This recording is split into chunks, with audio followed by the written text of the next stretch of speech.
बाबा साहब आप जिंदा थे तो सुनने का जी करता था। बाबा साहब आप जिंदा थे तो सुनने का जी करता था। आप नहीं रहे तो गुनने का जी करता है। हे भारत के फूल तुम बिखर गए तो चुनने का जी करता है, चुनने का जी करता है। गौतम बुद्ध ने कहा, कुछ लोगों ने यहाँ भारत में थ्योरी दिया कि सर्वे भवन्तु सुखिनः सर्वे भवन्तु निरामया। बुद्ध ने इस बात को काटा, कहा कि यह कैसे संभव है। डकैती करने वाला का भी हित हो और जिसके घर में डकैती हो उसका भी हित हो, यह संभव नहीं है। शोषितों की हित करो, जिस पर शोषण हुआ है, जुर्म हुआ है, अत्याचार हुआ है, कदाचार हुआ है, जिसको हजारों वर्षों से दबाया गया है, वैसे गरीबों के हित की बात करो, तब कोई बात बनेगा। आज वकीलों ने देश के विधायिका में जाना बंद कर दिया, इसीलिए देख तेरे संसार की हालत क्या हो गई। भगवान कितना बदल गया इंसान।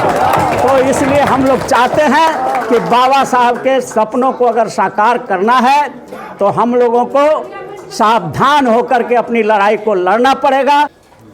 अगर इस हॉल के बाहर जमी पे बैठकर भी कोई मेरी बात सुन रहे हो तो जमी पे रचने बसने वाले जमीन के असली जमींदारों, इस सभागार में कुर्सियों पर बैठे हुए समाज के कुर्सीदारों और मंच रूपी चौकी पर बैठे हुए समाज के सम्मानित चौकीदारों,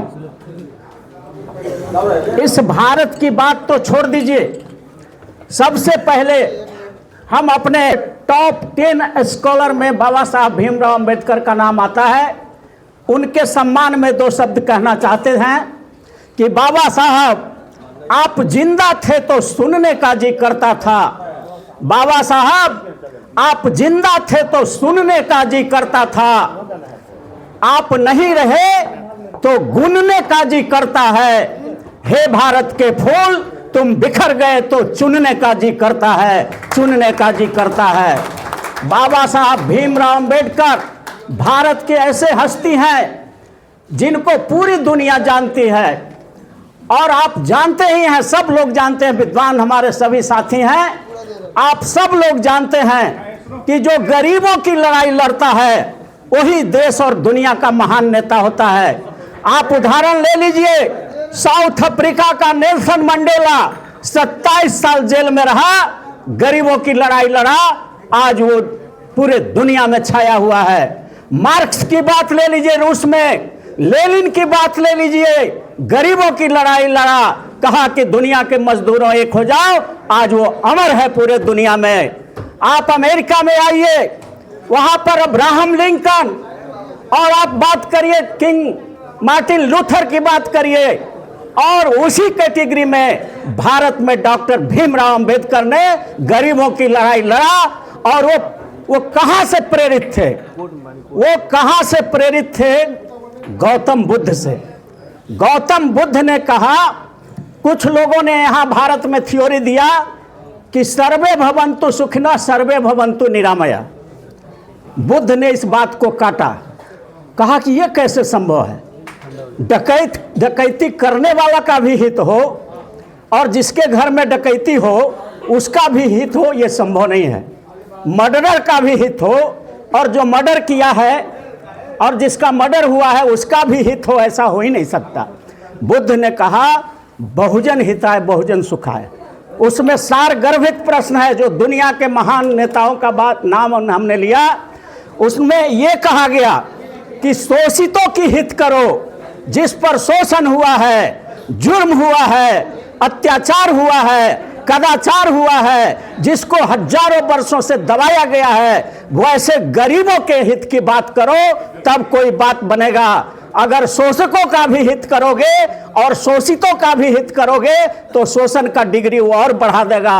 और इस बात से हमारे बाबा साहब भीमराव अंबेडकर सबसे ज़्यादा प्रभावित हुए बुद्धिज्म से, और उन्होंने 20 लाख लोगों के साथ नागपुर में कहा कि मैं जन्म तो जरूर हिंदू में लिया हूँ लेकिन मैं हिंदू बन के मरूंगा नहीं, बुद्ध बन के, बौद्धिस्ट बन के मरूंगा।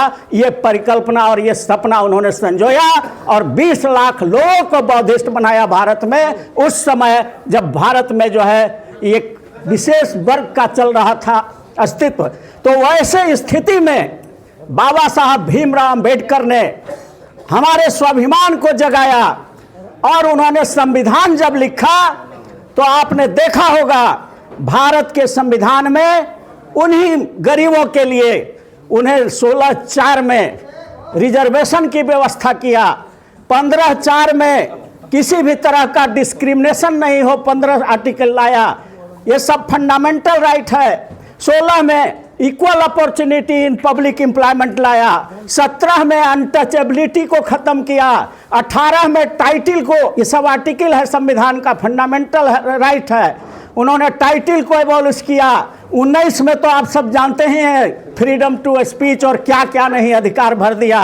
20 में कहा कि एक ही घटना के लिए 2 सजा नहीं हो सकता है, ये बिल्कुल ख़त्म हो रहा है।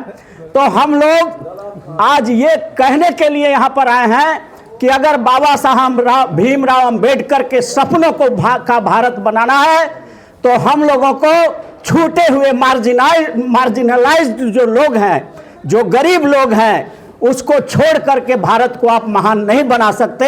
इसलिए गरीबों की लड़ाई आपको आज न कल वकीलों ने लड़ा है, क्योंकि आप देखा होगा कि जब 200 वर्षों से आज़ादी के गुलामी, अंग्रेजों के गुलामी में जकड़े हुए थे, तो एक वकील समाज, एक वकील महात्मा गांधी आधा धोती पहनकर और आधा धोती ओढ़ करके देश को आज़ाद कराया। जब देश आज़ाद हो गया, भारत का संविधान लिखने का समय आया, तो बाबा साहब भीमराव अंबेडकर जैसे अधिवक्ता सामने आए और भारत का संविधान लिख दिया। जब 532 रियासतों में मेरा देश टूटा हुआ था, छोटे छोटे जमींदार लोग चला रहे थे, तो सरदार वल्लभ भाई पटेल एक अधिवक्ता निकल के आए लौह पुरुष के रूप में, और उन्होंने पूरे 532 रियासतों को एक करके भारत का जो नक्शा दिया, वो भी हम ही अधिवक्ता समाज के सरदार वल्लभ भाई पटेल थे। देश का पहला राष्ट्रपति जवाहरलाल नेहरू, देश का पहला राष्ट्रपति डॉक्टर राजेंद्र प्रसाद, पहला प्रधानमंत्री जवाहरलाल नेहरू, सब के सब वकील ही थे। लेकिन आज वकीलों ने देश के विधायिका में जाना बंद कर दिया। इसीलिए देख तेरे संसार की हालत क्या हो गई भगवान, कितना बदल गया इंसान। तो इसलिए हम लोग चाहते हैं कि बाबा साहब के सपनों को अगर साकार करना है तो हम लोगों को सावधान होकर के अपनी लड़ाई को लड़ना पड़ेगा। बहुत बहुत धन्यवाद।